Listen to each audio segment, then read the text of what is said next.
Assalamualaikum warahmatullahi wabarakatuh. Perkenalkan, nama saya Pramesti Dila Rahmawati dengan NIM 21962483. Ya, di sini saya mendapat tugas kepemimpinan untuk seakan-akan saya menjadi seorang pemimpin di dalam sebuah perusahaan atau organisasi. Nah, di sini saya seakan-akan juga berperan sebagai CEO Pramkrop atau sebuah perusahaan yang bergerak di bidang properti terbesar di Jogja. Nah, di sini saya ingin memberitahu kepada kalian semua bagaimana sih upaya yang harus saya lakukan untuk keberlangsungan perusahaan saya, dan upaya tersebut membuat langkah-langkah yang akan diambil untuk mempertahankan perusahaan kedepannya semakin lebih baik dengan mempertimbangkan dari sisi lingkungan internal maupun eksternal dan strategi untuk mempertahankan karyawan yang sulit dalam situasi ini ya, saat ini gitu, agar tetap semangat sehingga mereka melakukan langkah-langkah konkret untuk melakukan sebuah solusi. Nah, jadi semua bisnis itu sedang berada pada strategi bertahan atau survive, dan bukan dalam strategi berkembang gitu. Oleh karena itu, ada beberapa hal penting yang menjadi fokus utama dalam merancang strategi bertahan,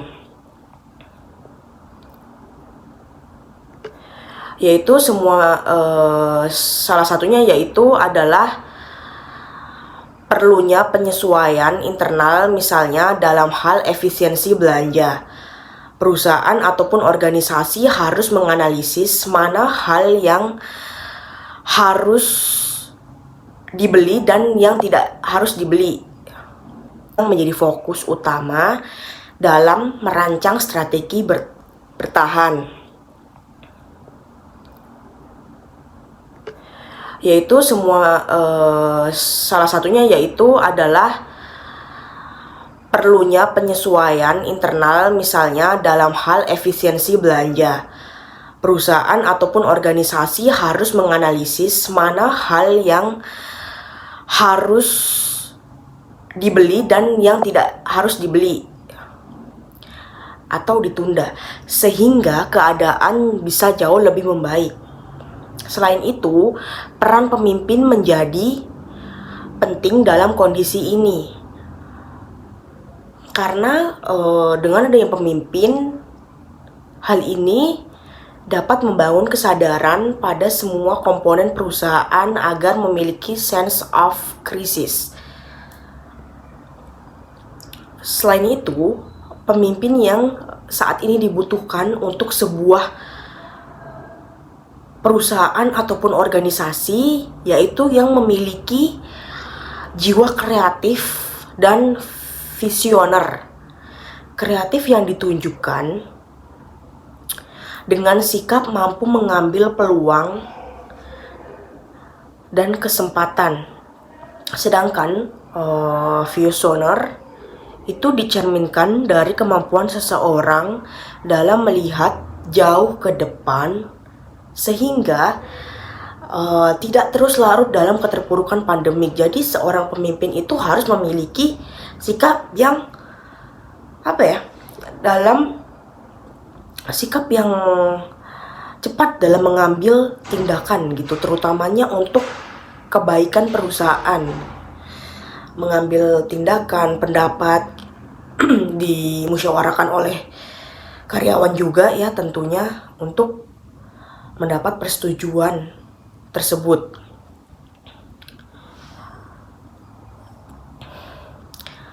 Sedangkan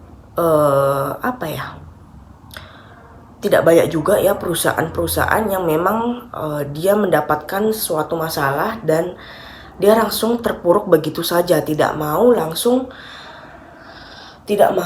mencari solusi untuk menyelesaikan permasalahan yang dihadapi oleh perusahaan atau organisasi tersebut gitu. Maka sangat diperlukan seorang pemimpin yang memang bisa mengambil keputusan tindakan secara cepat tanpa memperlama waktu, memakan waktu yang lama, membuang-buang waktu, sehingga perusahaan yang ada semakin terpuruk. Selain itu juga, selain menerapkan sifat-sifat pemimpin yang sudah saya sebutkan tadi, menerapkan teori BCM atau Business Continuity Management, atau dalam bahasa Indonesia manajemen kelangsungan bisnis, itu sangat penting juga bagi sebuah perusahaan ya.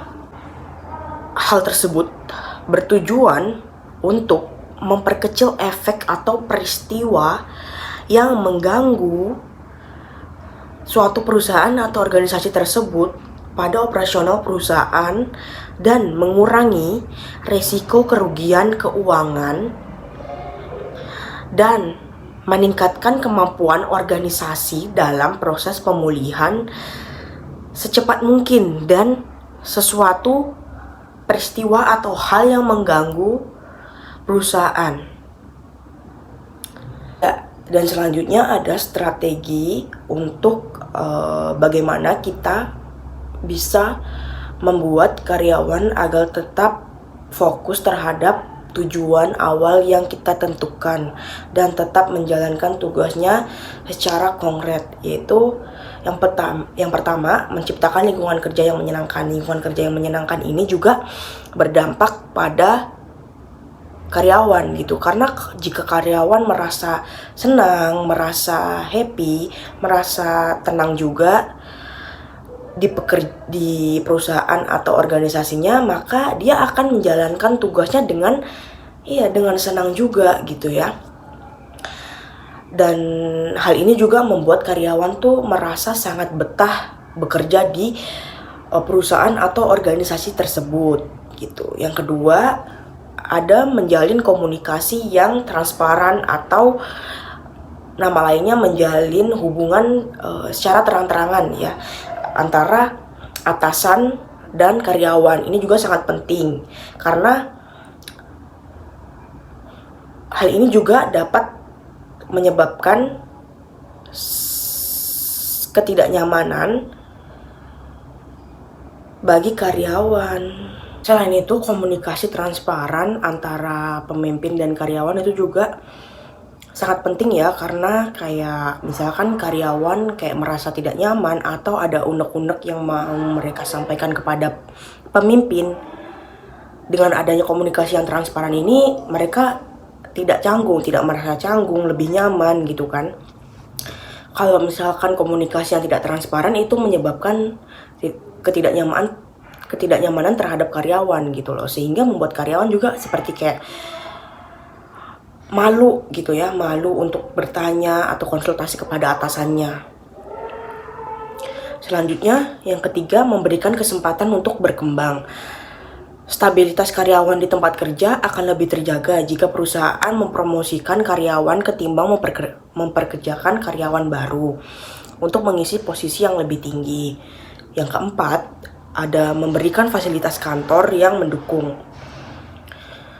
yang akan membuat karyawan lebih semangat dalam bekerja. Yang terakhir, memberikan gaji dan insentif yang kompetitif, karena gaji merupakan suatu perusahaan atau organisasi tersebut. Dan poin yang paling penting lainnya adalah untuk mengupayakan pertahanan perusahaan atau organisasi di era sekarang ya, yaitu identifikasi aset. Hal ini perlu dilakukan dengan baik dari sisi organisasi maupun perusahaan itu sendiri. Identifikasi aset ini digunakan untuk memilih aset yang mana yang penting dan menghasilkan, dan yang mana yang bisa dilihat untuk menjamin mengkudasikan cash flow perusahaan. Ya, mungkin sekian yang dapat saya sampaikan. Mungkin itu juga upaya-upaya yang dapat saya lakukan ketika saya kelak menjadi seorang pemimpin di perusahaan ataupun organisasi. Kurang lebihnya saya mohon maaf. Wassalamualaikum warahmatullahi wabarakatuh.